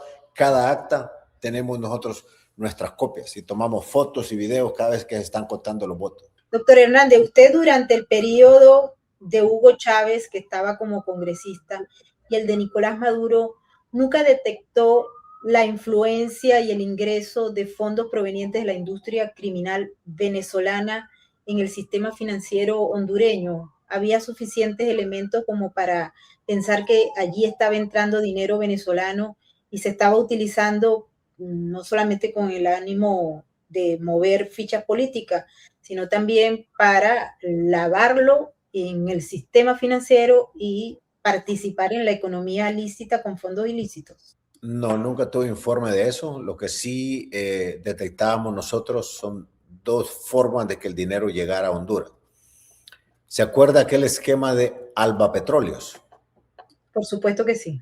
Entonces, yo era diputado y se quiso aprobar el tema del ALBA. Varios de nosotros nos opusimos porque mirábamos que iba a ser una operación económica para influenciar la actividad política del partido en esa vez en el poder, que era el Partido Liberal, encabezado en ese momento por Manuel Zelaya Rosales.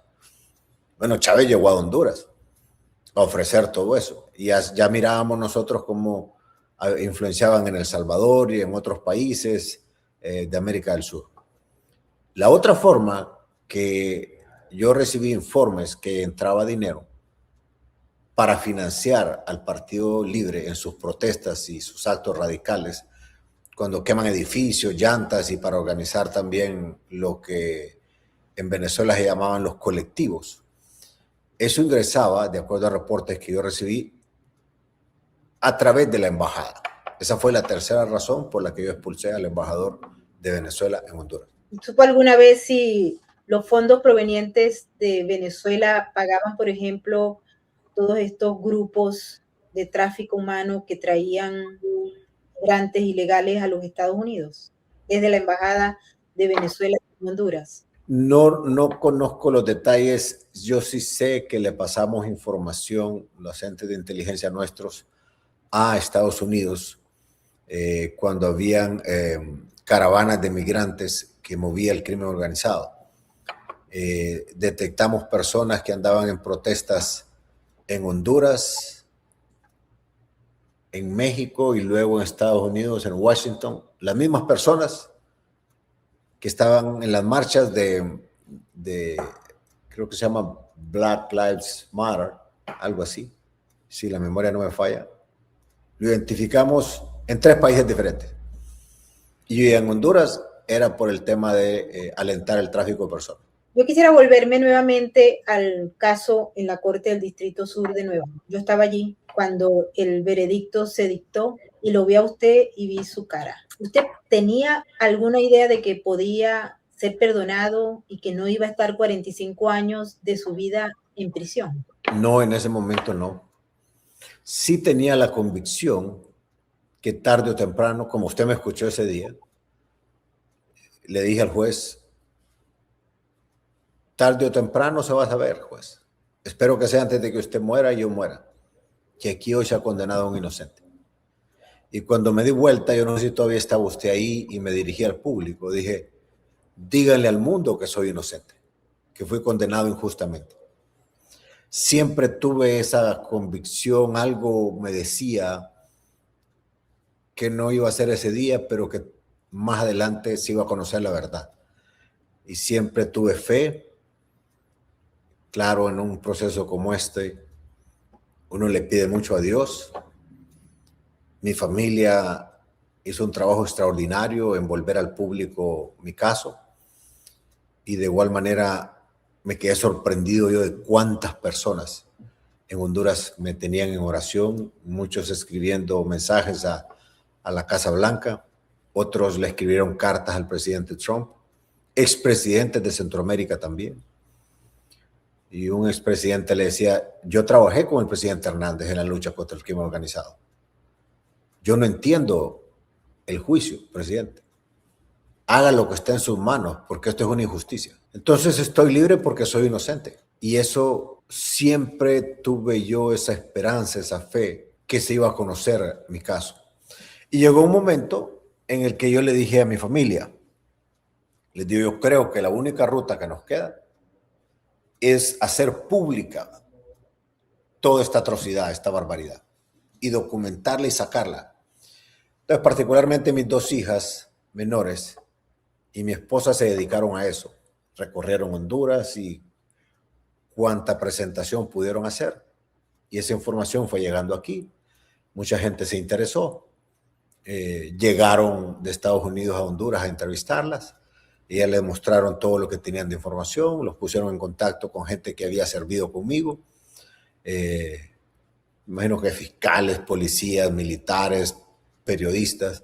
Ellos hicieron su propia investigación y comenzaron a redactar artículos aquí en Estados Unidos, a hacer programas de televisión, de radio. Y así fue llegando la información a la Casa Blanca y a otros políticos. Entonces así sensibilizamos que se había cometido una injusticia. Y luego que yo le escribí al presidente Trump y le dije, usted va a verificar que yo soy inocente. Y en efecto así lo hizo. Y también mi abogado preparó un documento muy completo, muy poderoso, donde contrastaba ahí todas las mentiras con los informes de los mismos estadounidenses y cómo se miraba claramente que esto era una persecución política. Usted recibió un indulto del presidente de los Estados Unidos, que es una facultad constitucional que tiene el Ejecutivo. Usted está interpretando ese indulto como una corrección de una injusticia, pero el indulto como tal, desde el punto de vista jurídico, no declara la inocencia, sino que se extingue la pena a través de esa decisión del presidente. Es decir, que no equivale a una absolución de la justicia. Es importante destacar esto desde el punto de vista jurídico. ¿Usted considera que esto fue una decisión de carácter jurídico o político? Es jurídica. Y le voy a explicar por qué. El derecho tiene diferentes formas de interpretarse. Si usted revisa el antecedente de 1950 de la Corte Suprema de Justicia sobre el tema de los indultos, y se va todavía más atrás, creo que hay uno de 1800, no recuerdo el año exactamente, hacen la diferencia entre las personas cuyo indulto se produce antes de que la sentencia esté firme, y en este caso mi sentencia no estaba firme, estaba en apelación. Y luego se dice, ¿quiénes son las personas que aceptan una culpabilidad y aún así son indultados? Entonces se les elimina la pena, se les elimina la sentencia, pero no se le borra la acusación. Pero el argumento principal de mi indulto fue que yo, Juan Orlando Hernández, soy inocente.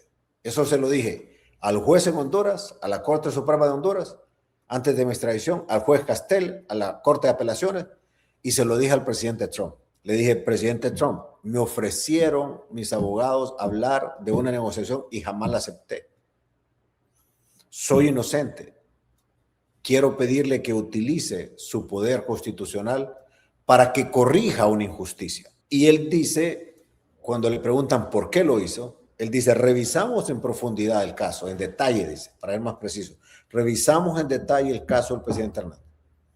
Y se cometió una gran injusticia, fue una cacería de brujas. Entonces, es diferente el perdón cuando alguien ha aceptado la culpabilidad o cuando alguien usa cualquier otro argumento para pedir el perdón, pero lo que yo hice fue usar el argumento que siempre usé. Soy inocente y compruébelo, presidente. Y lo comprobó. Por eso es que los fiscales que me acusaron decidieron no oponerse. Haber dicho cualquier cosa como, por ejemplo, miren, nosotros respetamos el derecho que tiene el presidente a indultar, pero seguimos sosteniendo que esos cargos no se deben de borrar. Sin embargo, estuvieron de acuerdo. A ver, después del indulto, el caso pasó a la Corte de Apelaciones del Segundo Circuito. De hecho, estaba allí, porque sus abogados fueron a la Corte de Apelaciones del Segundo Circuito, que es el que corresponde al Distrito Sur de Nueva York. ¿Usted considera, me está diciendo, que esa instancia limpió su nombre, más allá de lo que es el indulto como tal? Allí dice. Pero el tema técnico es que la Corte no revisó el caso de fondo, sino que declaró sin objeto por el indulto, es decir, no. Vamos a ver,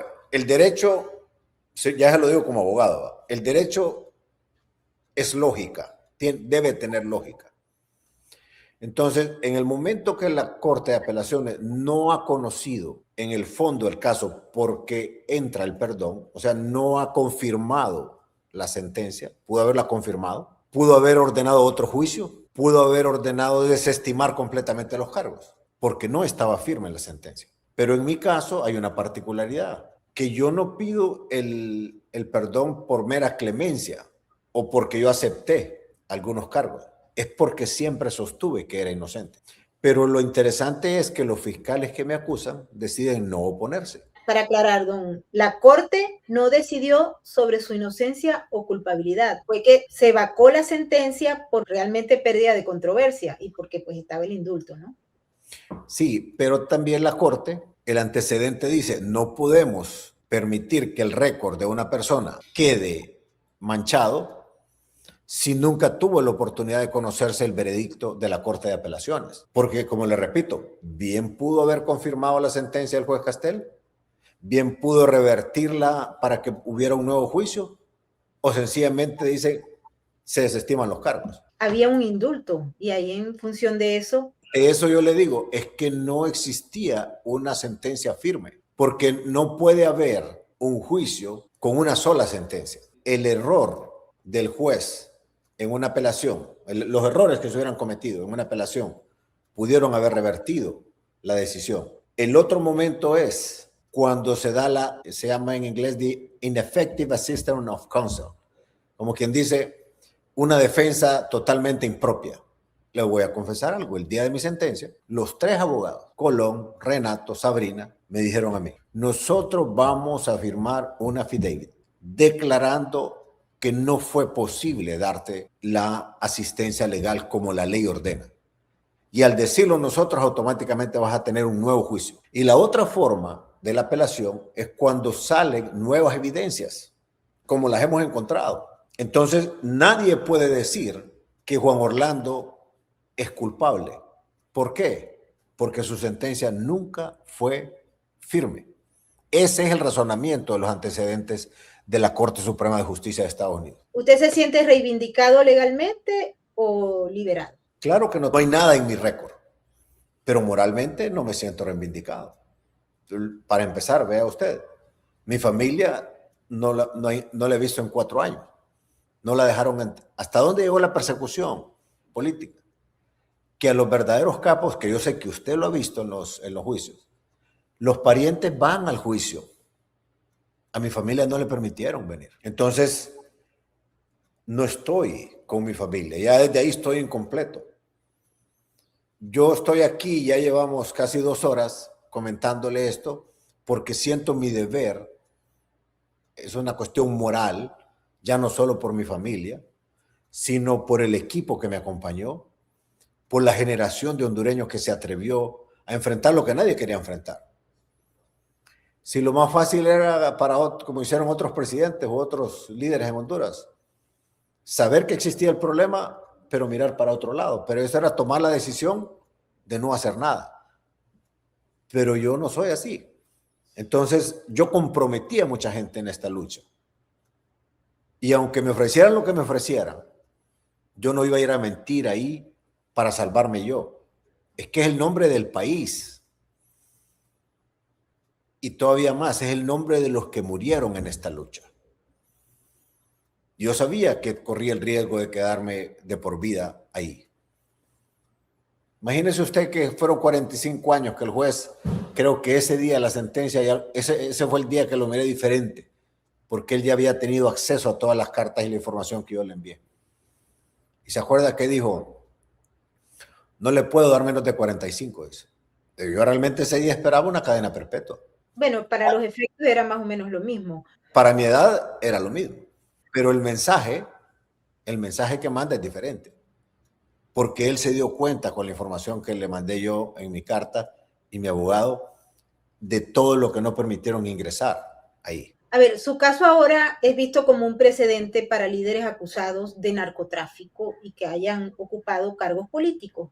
Me quiero referir en esta parte del programa, y le agradezco muchísimo su tiempo, a Nicolás Maduro, porque hemos visto incluso abogados que están tomando su caso para plantear una posible defensa contra Nicolás Maduro. Le pregunto, ¿usted cree que este caso suyo, o tal cual como lo está planteando, puede ser referente para uno de Nicolás Maduro desde el punto de vista del riesgo jurídico, del riesgo político? Porque también hay otros casos de narcotráfico y crimen transnacional. De hecho, acabamos de conocer el reporte y la acusación del Departamento de Justicia en contra del gobernador activo en Sinaloa. ¿Cree usted que esto puede influir? No conozco, hasta ahorita estoy escuchando ese caso de México que usted menciona. No conozco nada, solo lo que acabo de escuchar de usted. Pero lo que sí conozco es que el caso de Nicolás Maduro y el de Juan Orlando Hernández son totalmente distintos. ¿Por qué? Es más, son hasta contradictorios. Le dije hace un rato que yo denuncié a Nicolás Maduro en Naciones Unidas. al régimen de Nicolás Maduro. Le dije hace un rato que yo expulsé al embajador de Nicolás Maduro. ¿Por qué? Porque no querían colaborar en la lucha contra el narcotráfico. Yo tenía los documentos que nos pasaba el Departamento de Defensa a través de la Secretaría de Defensa de Honduras, donde están las trazas aéreas, que es esa información que recogen los satélites y la confirman en tierra. Le digo, embajador, aquí está esto. ¿Por qué con Colombia sí trabajamos y con ustedes no? Y no quisieron. De Juan Orlando Hernández no va a encontrar usted más bienes que los que yo tenía con los bancos en préstamo y lo que yo tenía de herencia de mi padre, que es el 80% de mis bienes. A mí no me van a encontrar cuentas ni en Panamá, ni en Suiza, ni en ningún lugar del mundo, absolutamente nada. Si no las hubieran presentado. Que yo recuerde extradiciones de Nicaragua, que yo recuerde extradiciones desde Venezuela durante el régimen de Nicolás Maduro, nunca ocurrieron. El que promueve la extradición en Honduras, ¿sabe quién es? Juan Orlando Hernández. Le invito a que investigue en el Departamento de Estado en Los Cables. Yo promuevo el tema de la extradición y pido una reunión en enero del 2011. Sí, enero del 2011 en Miami. Y nos reunimos con gente del Departamento de Estado, fiscales de diferentes distritos. Y les digo yo, nosotros estamos sufriendo por el consumo de droga que se da en Estados Unidos, pero también porque las autoridades hondureñas han permitido esto. Y allá en América del Sur producen la droga. De que hay diferentes responsabilidades, pero son compartidas. Entonces, trabajemos juntos.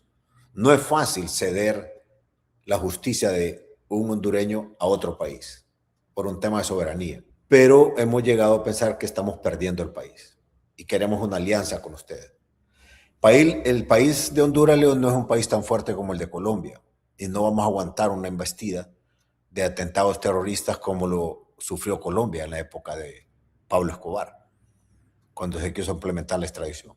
Espero, le digo, que nos acompañen y trabajemos de la mano. Y después aprobamos eso. ¿Hizo eso Nicolás Maduro? ¿Cómo se sentiría usted si los abogados de Nicolás Maduro ponen el caso suyo como modelo? No como jurisprudencia, pero sí como un modelo. Yo creo que les va a ir mal. Les va a ir mal, porque mientras Juan Orlando Hernández aprobó la ley de incautación de bienes, aprobó la ley de extradición cuando estaba de presidente del Congreso, ley de lavado de activos, reformó la Policía Nacional, vino después como presidente de Estados Unidos a trazar un plan y a trabajar de cerca con Estados Unidos, y está bien documentado, eso no lo va a encontrar en el caso de Nicolás Maduro. Es más, ¿usted cree que si yo hubiera sido la persona que quisieron pintar los narcotraficantes o los fiscales, yo hubiera estado reunido en las propias oficinas de la directora de operaciones internacionales de la CIA, tratando temas de lucha contra el narcotráfico, o con el director del FBI, o con el fiscal general de Estados Unidos, o me hubieran permitido ingresar a la Casa Blanca, o me hubieran permitido ingresar al Congreso, o al Comando Sur, o a la DEA?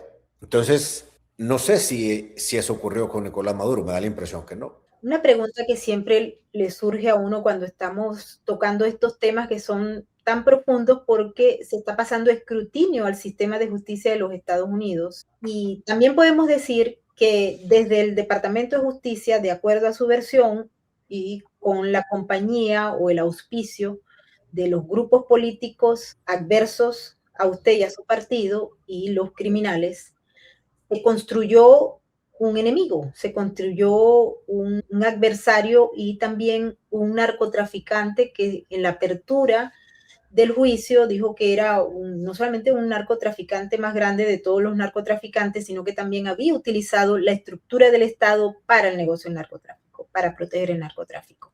También se utilizó ahí el tema del financiamiento del crimen organizado para las campañas políticas. Y creo que vamos a ver si hay un juicio contra Nicolás Maduro, un procedimiento como este. Le pregunto ya desde el punto de vista como abogado, pero también como el que vivió todo este proceso. Desde Estados Unidos se pueden construir enemigos, se pueden construir este tipo de adversarios de narcoterroristas, a pesar de que en el caso suyo, no en el caso de Maduro, repito, en el caso suyo, usted fue un aliado estratégico de Estados Unidos. Bueno, yo soy prueba viviente que sí, se puede. Mire, yo le invito a que revisen internet. Es más, le voy a mandar una presentación donde hay mucha información pública, oficial, de que el presidente Biden en Guatemala, Maybord, dijo, cuando era vicepresidente, dijo, reconocemos, presidente Hernández, su lucha contra el crimen organizado. Reconocemos que arriesga su vida por eso. Usted sabe que aún habiendo perdido las elecciones ya el Partido Demócrata y Biden ya estaba de salida, como él trabajaba con Centroamérica, me llamó y me dijo, presidente Hernández, puede recibir una llamada del vicepresidente Pence, que él se va a encargar de la transición, y yo ya le hablé qué tan cerca hemos trabajado con usted y cómo hemos avanzado. Y después de eso, cuando ya sale Biden de la vicepresidencia, me invita a uno de esos asistentes, a través de mi jefe de gabinete, a una reunión, ya siendo Trump el presidente, y yo dudando porque dije, como está tan polarizado aquí la cosa, no se va a ver bien si yo me voy a reunir con Biden si ya salió de la vicepresidencia. Y el argumento que me dio el jefe de mi gabinete es, Biden lo conoce a usted, Biden es su amigo y admira su trabajo.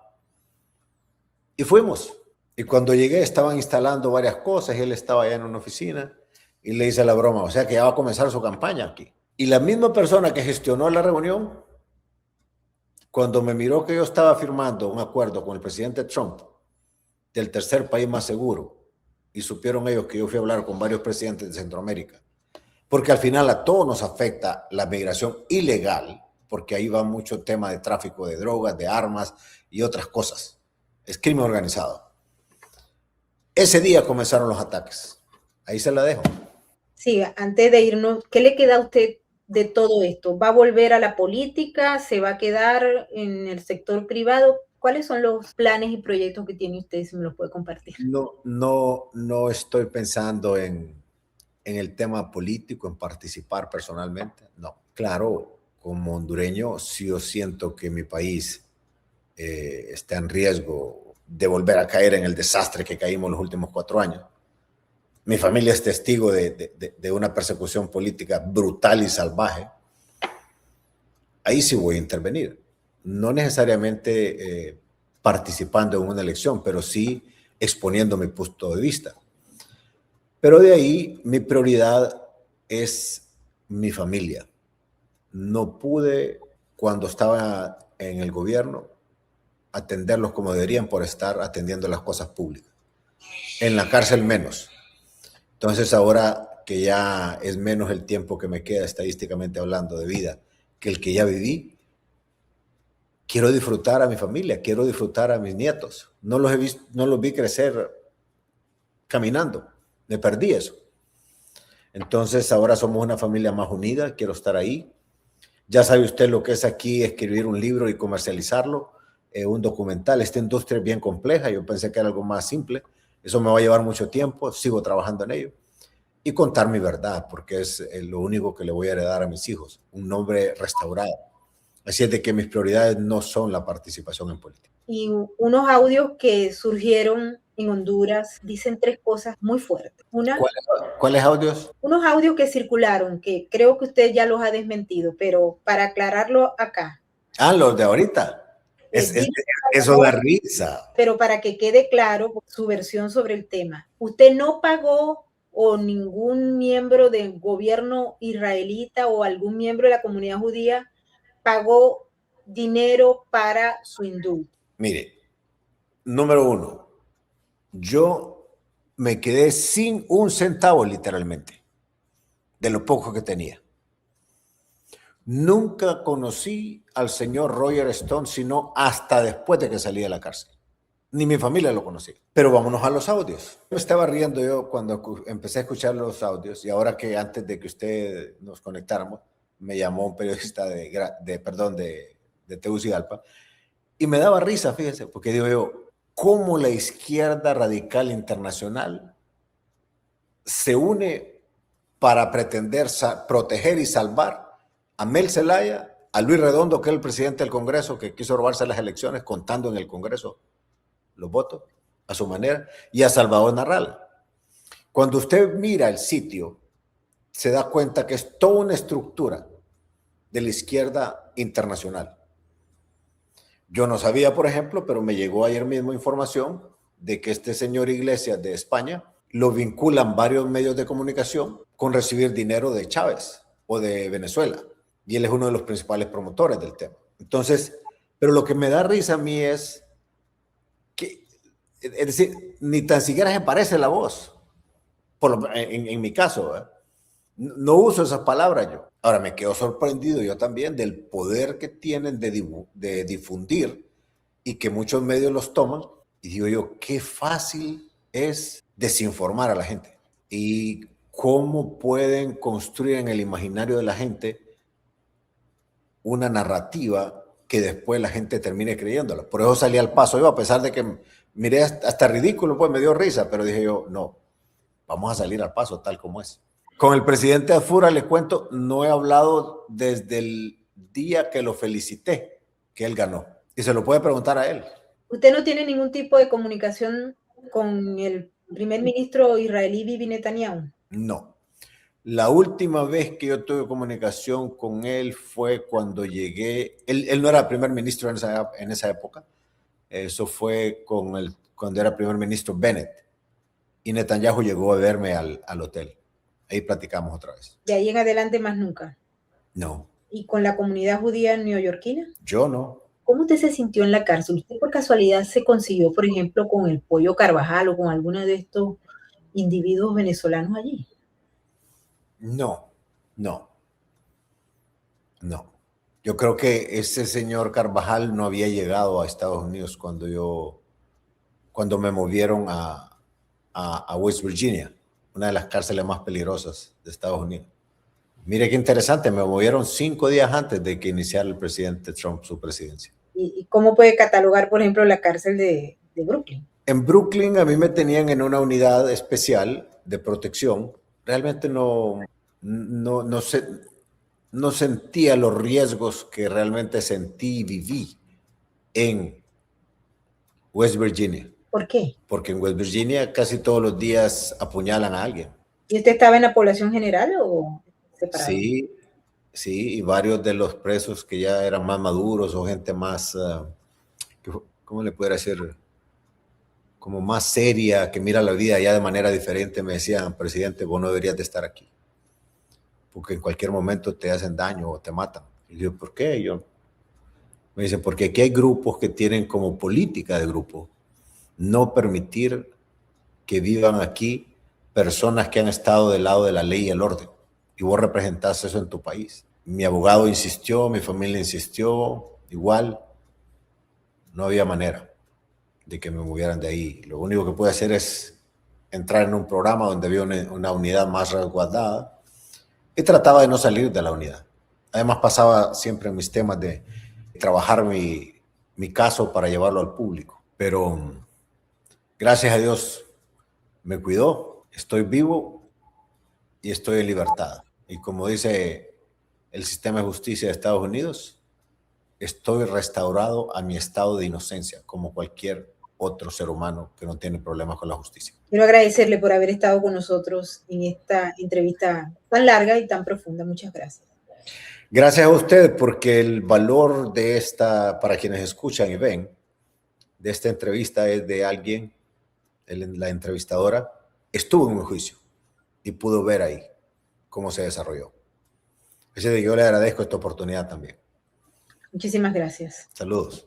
Y quiero agradecerle a toda la gente que nos ha acompañado en esta emisión especial, donde tuvimos la oportunidad de entrevistar a Juan Orlando Hernández. Hemos tocado todos los puntos posibles. Nos hemos llevado 2 horas de conversación y por supuesto que quedan algunos temas que quedaron afuera, pero no es posible. A veces quisiéramos, pero no es posible porque queríamos que él nos contara la historia de qué vivió, de cómo fue su visión.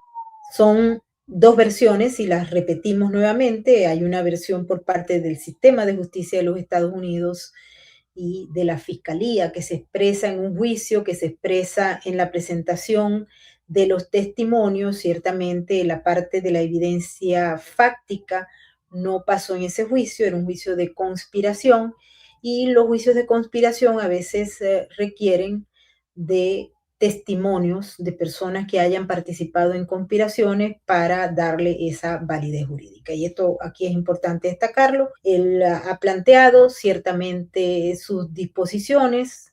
Hubo allí algunas limitaciones en la presentación de evidencias. Eso sí lo conocimos porque estábamos allí. Y toda su versión sobre lo que ocurrió después y cómo él ve, por ejemplo, todo el tema que tiene que ver con el indulto, que tiene que ver con lo que ocurrió en la Corte de Apelaciones, este programa para evitar la controversia. Vamos a acompañarlo de los documentos que están a la orden a través de nuestro blog Venezuela Política. Cuando le preguntamos, por ejemplo, en el tema del indulto, a ver, el indulto es una acción del presidente de los Estados Unidos, para que se entienda, pero ese caso, cuando él recibió el indulto del presidente Donald Trump, su caso estaba en la Corte de Apelaciones del Segundo Circuito y eso se estaba moviendo, pero como el dato jurídico aquí es que la Corte no decide ni la inocencia o culpabilidad, sino que lo que ocurrió allí fue que vacó la sentencia por pérdida de controversia, es lo que dice el documento, y él ha explicado su versión sobre el mismo. Ahora bien, hay un punto clave que yo también quisiera tocar antes de irnos, y es el hecho de que el caso de Juan Orlando Hernández, todo lo que ocurrió, además del perdón, que obviamente el perdón está fuera del ámbito jurídico, va a ser utilizado como referencia en otros casos, incluyendo el de Nicolás Maduro. ¿Por qué? Porque pues Nicolás Maduro está diciendo exactamente lo mismo y eso muy probablemente vaya a ser tomado como referencia. Ahora bien, hay una jurisprudencia al respecto, en este caso va a utilizarse como referencia y eso no nos queda la menor duda, porque va a referirse a un caso que el acusado que llega a convicción y a ser sentenciado, pero que esa sentencia no fue ratificada porque se apeló, se apela el veredicto, se apela el nivel de sentencia frente a la Corte y la Corte termina tomando la decisión luego del perdón.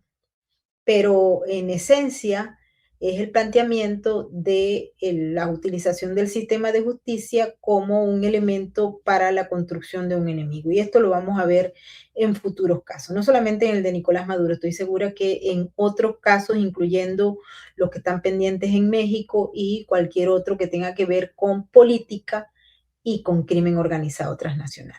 Yo quisiera ver sus comentarios y quiero agradecerle a todos nuestros moderadores y nuestros maravillosos miembros del equipo de Sin Filtros por haber estado con nosotros en esta emisión tan larga.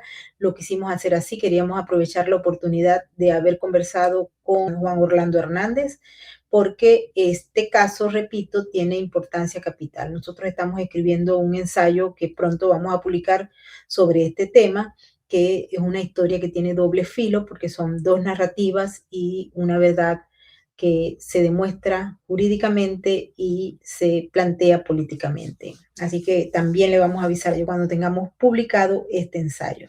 Muchísimas gracias a todos. Los invito para que se suscriban a nuestro canal y activen la campanita de las notificaciones, también para que compartan esta entrevista porque nos va a servir para el caso de Maduro y otros casos más. Muchísimas gracias a todos. Ahora nos despedimos. Hasta la próxima emisión y también los invitamos para que sean parte de nuestra cuenta de patreon.com/Venezuela Política Realidades Sin Filtros. Si ustedes forman parte de nuestra cuenta de patreon.com/Venezuela Política Realidades Sin Filtros, pueden ser parte de nuestros Patreon. Ahora nos vamos y como siempre lo hacemos, les pedimos que se mantengan libres y que piensen, que reflexionen, que activen el pensamiento crítico y el sentido común. Nos vamos con el mensaje de la RAC, porque recuerden que juntos salvamos vidas. Chao, chao. Su mirada no conoce de estadísticas. Aún así, millones de ellos padecen una cruda realidad. Su lealtad es inquebrantable, aunque no haya nadie con quien compartirla. La diferencia la haces tú. Adopta, esteriliza, colabora. Red de Apoyo Canino.